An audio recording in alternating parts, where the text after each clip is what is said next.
बरा गुड़िक छाणी सारा पर ताकू ठंडा पानी कौन पे पकईदेली आसतु देखा।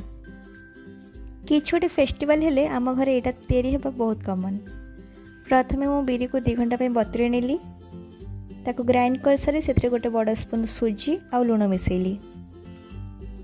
तापर तेल गरम करी मुझे बरा छाणीदेली आ से बरा को 10 ରୁ 15 मिनिट मु ठंडा पानी पकईली।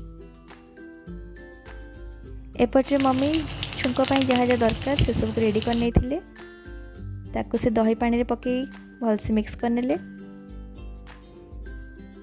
10 ରୁ 15 मिनिट हो सारा पर बरा को चिपुड़ी मुझे दही पानी पकईली। ताकू सेमती गोटे घंटा छाड़ी सारा पर से भजा जीरा गुंड लंका गुंड बीट लुण मिसेली आलू घुगुनी मिसई सारा पर रेडी हो गला मो दही बरा। ताकू मु सर्व करनेली प्लेट रे। आपण माने राखी पूर्णिमा रे कौन तैयारी कले कमेंट बॉक्स रे निश्चय जणेबे। रहिली देखाबा नेक्स्ट वीडियो रे।